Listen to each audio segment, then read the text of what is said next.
Hello everyone, তোমরা সকলে কেমন আছো? আশা করছি খুব ভালো আছো। আমিও ভালো আছি।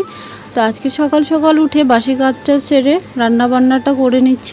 অনেক দিন থেকে ঢেঁকি শাক খাওয়া হয় না, মনটা খুব খেতে ইচ্ছে করছিল। আসলে আমার ঢেঁকি শাক খুবই পছন্দের শাক। তোমাদের কার কার ভালো লাগে একটু জানিও তো। তো আজকে রান্না করে নিয়েছিলাম ডিমের ঝোল, ডাল, ঢেঁকি শাক আর একটা ভাজা। ওদিকে আমার বাড়িতে এসেছে আমার ছোট ননদ। তো ওরও ছেলে আছে, আমারও মেয়ে আছে, একদম সেম বয়সের। দুজনেই কালকে সারা রাত খেলাধুলা করেছে। তো দিনের বেলা একটু ঘুমায়নি দুজনে, কালকে সারা দিন খেলাধুলা করেছে। তো সেই কারণে রাত্রেবেলা তাড়াতাড়ি ঘুমিয়ে পড়েছে, যে কারণে আজকে সকালে উঠতে দেরি হচ্ছিল। তো আমি এদিকে দেখো সব কাজটা সেরে পুজো টুজো দিয়ে, মেয়ে আজকে খুব জেদ করছিল, যার জন্য ওকে ঘুম পাড়িয়ে রেখে আমি এদিকে বাইরে কাপড় চাপড় কিছু ধুয়ে নিয়েছিলাম। আমারও স্নান টান করা হয়ে গেছে, পুজো টুজো দেওয়া হয়ে গেছে। তো আসলে জেদ করছিল, তো সেই জন্য আমি আর আগে জামা কাপড়গুলো ধুতে পারিনি। তো এখন স্নান করে ঘুম থেকে উঠে এই কাপড় চাপড়গুলো ধুয়ে নিচ্ছি। তো বিকেলও হয়ে গেছে, এদিকে মেয়ে যেহেতু ঘুমোচ্ছে, তো ভাবছি এর মধ্যে কাপড়গুলো উঠিয়েও নেই, বৃষ্টিও হচ্ছিল। বর্ষার দিনের আকাশ তো জানোই কেমন। আমার মেয়ে জানো তো একটু জেদ বেশি। একটু জেদ বলতে কি, আমি দেখেছি এখনও পর্যন্ত যত বাচ্চা দেখেছি, আমার মনে হয় আমার মেয়ের একটু বেশি জেদ তাদের থেকে।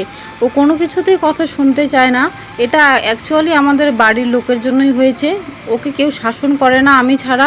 সবাই এত আদর করে যে ও একদম জেদ্দি, প্রচণ্ড জেদ্দি হয়ে যাচ্ছে। তো এদিকে আমার কাপড় ধোয়া হয়ে গেছে, সেটা আমি বারান্দাতে মেলে দিয়েছি, যেহেতু বিকেল হয়ে গেছে, এখন আর বাইরে দিয়ে কোনো লাভ নেই। এরপর বাইরের থেকে জামা কাপড়গুলো আনতে যাচ্ছিলাম, এরই মধ্যে আমার মেয়ে উঠে গেছে। তো ওকে নিয়ে আমি আর কি করব, ওকে নিয়ে তো কাজ করতে পারি না। আর তার মধ্যে আজকে একটু ঘ্যান ঘ্যানও করছিল। এরপর ওকে নিয়ে চলে এলাম ঘরে। ঘরে দেখছি বিছানাটাও বেশ অগোছালো হয়ে আছে, যেহেতু মেয়ে ঘুমিয়েছিল, এইমাত্র উঠেছে। এরপর আমি জামা কাপড়গুলো গুছিয়ে নিচ্ছিলাম। আমাদের প্রত্যেকটা ঘরের বউরই তো বিকেলবেলা এই কাজটা থাকে, তাই না? সবারই তো করতেই হয় এই জামা কাপড় গোছানোর কাজটা। তো সেটা আর আমার বাদ থাকবে কোথায়, আমাকেও তো করতেই হবে। সবাই করি আমরা, তাই না?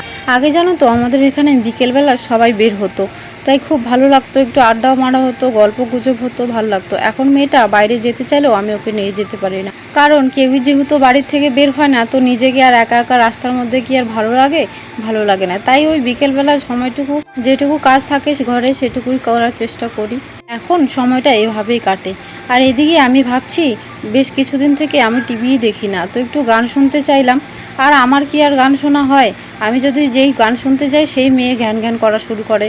ও আসলে সারাক্ষণ ওই টিভি দেখে, টিভি যতক্ষণ চলে ওই দেখে, আমাদের কাউকে দেখতেই দেয় না। আমি ভাবছি অনেকদিন থেকে গান শুনি না, একটু গান শুনি। আর ও এদিকে যা করছে তোমাদেরকে আমি দেখাচ্ছি, দেখবে কেমন করে। দেখো ওর হাত দিয়ে দেখাচ্ছে, বন্ধ করো, এটা ভালো নয়। আমি জাস্ট একটা গান শুনে এই সেকেন্ড গান দিয়েছি। আর এই দিকে দেখো ও কি অবস্থা শুরু করেছে। ও এখন আমাদের কাউকেই টিভি দেখতে দেয় না। আসলে আরেকটা টিভি আছে, কিন্তু সেটা আমার শাশুড়ি দেখে, তো সেটা আর দেখা হয় না। আমিও ভেবেছিলাম যে ওকে আমি স্ক্রিন অত দেখাবো না, কিন্তু ওর অভ্যাসটা এতটাই খারাপ করে দিয়েছে যে এখন আর ওকে আটকানো যায় না। তো আজকের ব্লগটা আমার এই পর্যন্তই থাকলো। দেখা হবে নেক্সট ব্লগে। সবাই ভালো থেকো, সুস্থ থেকো।